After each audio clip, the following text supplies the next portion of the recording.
នៅក្នុងវីដេអូនេះខ្ញុំនឹងបង្ហាញអ្នកទាំងអស់គ្នាអំពីវិធីងាយៗដែលយើងអាច upgrade ទៅកាន់ iOS 26 បានប៉ុន្តែខ្ញុំអត់លើកទឹកចិត្តឲ្យអ្នកទាំងអស់គ្នាដែលជា user ធម្មតា upgrade ទៅកាន់ iOS 26 ទេពីព្រោះ version នេះគេហៅថា version beta សម្រាប់គេយកទៅ testing ណា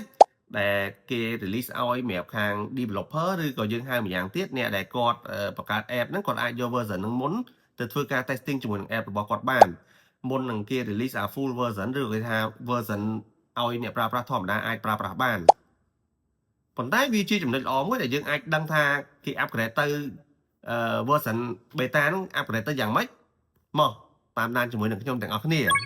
ជាដំបូងយើងត្រូវការ sign in ចូលទៅកាន់ Apple ID របស់យើងទាំងអស់គ្នាចំពោះអ្នកដែលគាត់អត់ដឹងថា sign in របៀបម៉េចគឺយើងត្រូវចូលទៅកាន់ setting យក Apple account ហើយវាយ username password ដូចខ្ញុំអញ្ចឹងណានៅពេលដែលជោគជ័យអ្នកទាំងអស់គ្នានឹងឃើញ screen បែបនេះហើយនៅពេលដែលវាស៊ីនទិន្នន័យចប់អស់វានឹង load ឲ្យយើងបែបនេះហើយបង្ហាញថា Apple ID របស់យើងឈ្មោះអីអញ្ចឹងណាហើយជំហានបន្ទាប់យើងចូលទៅកាន់ update software ហ្នឹងគឺយើងចូលទៅកាន់ setting រើសពាក្យថា general ហើយយកពាក្យថា software update នៅកន្លែងនេះដែលខ្ញុំបង្ហាញអ្នកនរគ្នាត្រូវការ sign in ចូលទៅកាន់ Apple account ណាបើសិនអ្នកនរគ្នាអត់ sign in ទេកន្លែង option beta update ហ្នឹងអត់មានឲ្យអ្នកនរគ្នាជ្រើសរើសទេអូខេអញ្ចឹងយើងជ្រើសរើសយក beta update ទៅបន្ទាប់មកវាចេញ4 option ឲ្យយើងជ្រើសរើសយើងយក iOS 26 developer beta សម្រាប់ក្នុងវីដេអូនេះណាអូខេក៏ចុចនឹងហើយយើងចុច back ទៅវិញទៅបន្ទាប់មកទូរស័ព្ទរបស់យើងនឹងបង្ហាញ option មួយទៀតដែលអនុញ្ញាតឲ្យយើងនឹង request update iOS 26 beta ហើយយើងចុចទៅលើ update ទៅពេលហ្នឹងវាចាប់ផ្ដើម request ទៅហើយនៅពេលដែលវា download មកចប់វានឹង automatic update software ទៅកាន់ iOS 26 beta ឲ្យយើង automatic ហើយអូខេខ្ញុំគិតថាអ្នកនរគ្នាទស្សនាមកដល់កន្លែងនេះអ្នកនរគ្នាអាច upgrade ទៅកាន់ iOS 26បានជោគជ័យហើយបើអ្នកនរគ្នាពេល upgrade ទៅមានបញ្ហាអ្វីសូមអ្នកនរគ្នា comment ខាងក្រោមផងឃើញលោថាអ្នកនរគ្នា upgrade ទៅជួប error ឬក៏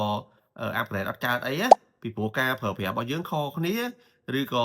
ឧបករណ៍ប្រើប្រាស់របស់យើងគឺខុសគ្នាអញ្ចឹងជួនកាលទៅខ្ញុំ upgrade បានប៉ុន្តែអ្នកនរគ្នា upgrade ទៅជួបបញ្ហាអីអញ្ចឹងអ្នកនរគ្នាជួយ share ខាងក្រោមវីដេអូនេះផង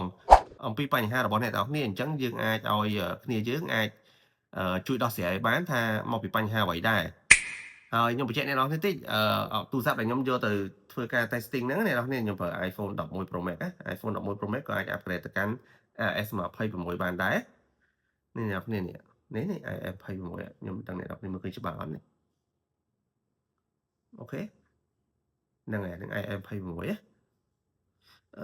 ការ upgrade មកដំបូងនេះអ្នកនរគ្នាឃើញ logo វាបានមើលទៅរៀងប្លែកពី iOS រីចាស់ប្លែកច្រើនមែនតើ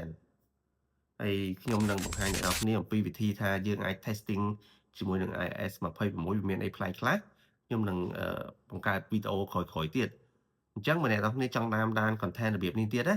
សូមជួយចុច follow ខ្ញុំម្នាក់មួយហើយនឹងចុច like វីដេអូនេះផងហើយបើអ្នកនរគ្នាគិតថាវីដេអូនេះផ្ដល់អត្ថប្រយោជន៍ឲ្យអ្នកនរគ្នាសូមជួយ share ម្នាក់មួយផង